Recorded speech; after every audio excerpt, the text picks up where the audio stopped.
Salve estudantes! Eu sou o professor Victor Aragão e no vídeo de hoje teremos o quinto simulado de Direito do Trabalho focado na primeira fase da OAB. Veremos temas importantes já cobrados pela banca FGV. E antes de começarmos o simulado, já é inscrito no canal? Então se inscreve aí, deixa seu like no vídeo que assim você ajuda esse projeto e possibilita cada vez mais estar trazendo simulados, aulas e dicas para vocês que vão prestar a primeira fase da OAB. Vamos agora à primeira questão do simulado. Questão 1 FGV. A sociedade empresarial Ômega Ltda deseja reduzir em 20% o seu quadro de pessoal, motivo pelo qual realizou um acordo coletivo com o sindicato de classe dos seus empregados, prevendo um programa de demissão incentivada, com vantagens econômicas para aqueles que a ele aderissem. Gilberto, empregado da empresa havia 15 anos, aderiu ao referido programa em 12 de 10 de 2021. Recebeu a indenização prometida sem fazer qualquer ressalva e 3 meses depois ajuizou reclamação trabalhista contra o ex-empregador. Diante da situação apresentada e dos termos da CLT, assinale a afirmativa correta. Portanto, aqui temos um assunto importante de direito do trabalho que é sobre o programa de demissão incentivada. Vamos às alternativas. A adesão ao programa de demissão incentivada não impede a busca com sucesso por direitos lesados. Errado. Letra B. A quitação plena e irrevogável pela adesão do programa de demissão incentivada somente ocorreria se isso fosse acertado em convenção coletiva, mas não em acordo coletivo. Errado. Letra C. O empregado não terá sucesso na ação, pois conferiu quitação plena. Correto. Resposta correta, letra C. Está lá no artigo 477b da CLT. Portanto, a partir do momento que o empregado ele aceitou, ele aderiu a esse programa de demissão incentivada, considera-se que a quitação está plena e irrevogável. Portanto, o empregado ele não vai ter mais o direito de ir na Justiça do Trabalho cobrar alguma verba trabalhista. E sobre o erro da B, é o final dela deixar a questão errada, porque esse programa de demissão incentivada, ele realmente precisa que tenha um acordo com o sindicato dos empregados. Porém, pode ser convenção coletiva ou acordo coletivo, e não apenas convenção coletiva, como fala a letra B. Então a resposta correta é a letra C. Vamos ao erro da D. A demanda não terá sucesso, exceto se Gilberto previamente devolver em juízo o valor recebido pela adesão ao programa de demissão incentivada. Errado, não existe essa possibilidade na CLT. Vamos à questão 2 agora. FGV, questão 2. Fábio trabalha em uma mineradora como auxiliar administrativo. A sociedade empresária, espontaneamente, sem qualquer previsão em norma coletiva, fornece ônibus para o deslocamento dos funcionários para o trabalho, já que ela se situa em um local cujo transporte público modal passa apenas em alguns horários, de forma regular, porém insuficiente para a demanda. O fornecimento do transporte pela empresa é gratuito e Fábio despende cerca de 1 hora para ir e 1 hora para voltar do trabalho no referido transporte. Além do tempo de deslocamento, Fábio trabalha em uma jornada de 8 horas, com 1 hora de pausa para repouso e alimentação. Insatisfeito, ele procura você como advogado a fim de saber se possui algum direito a reclamar perante a Justiça do Trabalho, considerando que Fábio foi contratado em dezembro de 2021, bem como a legislação em vigor, assinale a afirmativa correta. Vamos às alternativas. Letra A. Fábio faz jus a 2 horas extras diárias em razão do tempo despendido no transporte. Errado, ele não faz. Letra B. Fábio não faz jus às horas extras, pois o transporte fornecido era gratuito. Por mais que ele não faz mesmo jus às horas extras, a justificativa da B está errada, não é pelo transporte ser gratuito. Letra C. Fábio faz jus às horas extras, porque o transporte público era insuficiente. Errado. Isso não é justificativa para ele ter essas horas extras. E letra D. Fábio não faz jus às horas extras, porque o tempo de transporte não é considerado tempo à disposição do empregador. Exato, essa é a nossa resposta. Está lá no artigo 58, parágrafo 2º da CLT. Então, mesmo que o transporte seja dado pela empresa, porque o local onde ela está é muito longe, então tem que pegar o transporte, e mesmo que a empresa dê esse transporte de forma gratuita, não vai fazer jus às horas extras que o Fábio tiver nesse transporte para chegar até o serviço. Não é considerado à disposição do empregador. Então a resposta correta é a letra D. Próxima questão, FGV, questão 3. Plínio foi contratado em 30 de 11 de 2020 como auxiliar administrativo de uma fábrica de motores. Graças ao seu ótimo desempenho, foi promovido passando a gerente de operações, cargo dispensado de registro de horas, com padrão salarial 5 vezes mais elevado do que o cargo efetivo imediatamente abaixo. Plínio era o responsável pela empresa, apenas enviando relatório mensal à diretoria.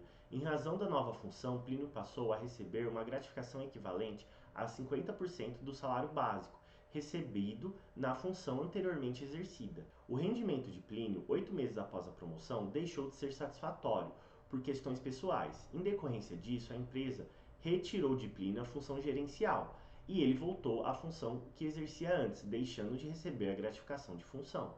Diante disso, assinar a afirmativa correta. Então vamos às opções. Letra A. O cargo que Plínio passou a ocupar não era de confiança. Errado, era um cargo de confiança. Ele recebia muito mais do que em comparação aos empregados comuns e ele tinha toda uma responsabilidade, uma confiança ali dentro da empresa. Então, claro que era um cargo que ele ocupava de confiança. Letra B. O cargo que Plínio passou a ocupar era de confiança, exato.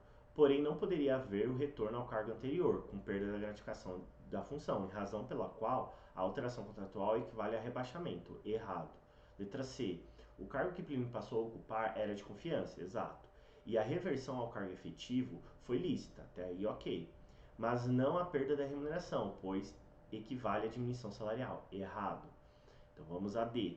O cargo que Plínio passou a ocupar era de confiança, exato, razão pela qual se admite a reversão ao cargo anterior, exato, sendo lícita a perda da gratificação de função. Exato, a letra D está totalmente correta, é a nossa resposta. Está lá no artigo 468, parágrafo 2º da CLT. Portanto, quando o empregado está num cargo de confiança, ele vai ter direito a uma gratificação. Porém, essa gratificação está ligada ao cargo e não à pessoa. Então, no momento que ele é retirado, isso é uma autonomia do empregador, e ele é retirado desse cargo, ele volta ao cargo comum de empregado, ele também perde a gratificação.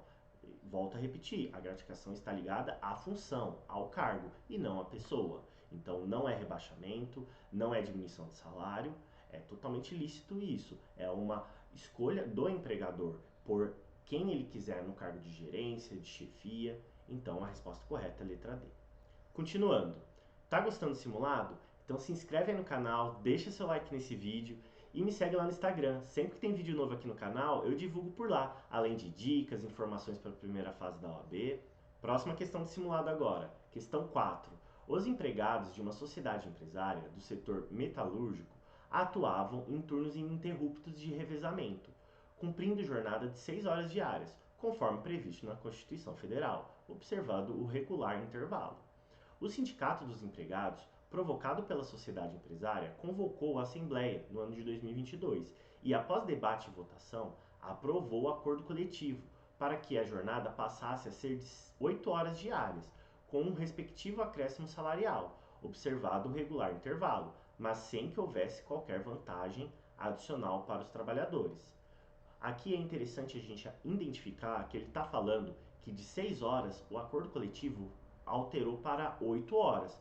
Porém, essas 2 horas a mais, elas foram pagas, houve esse acréscimo no salário porque agora eles estavam trabalhando 2 horas a mais, porém não houve vantagem adicional. Quando ele fala isso, ele está dando a entender que não houve horas extras. Então essas 2 horas a mais só foram pagas de forma comum o horário de trabalho, não com 50% de horas extras. Diante da situação apresentada, de acordo com a previsão da CLT, assinale a afirmativa correta. Vamos às opções. Letra A. É nulo o acordo coletivo em questão e caberá ao interessado dessa declaração ajuizar a ação de cumprimento. Letra B. A validade de tal estipulação, por não prever benefício para os trabalhadores, depende de homologação da Justiça do Trabalho.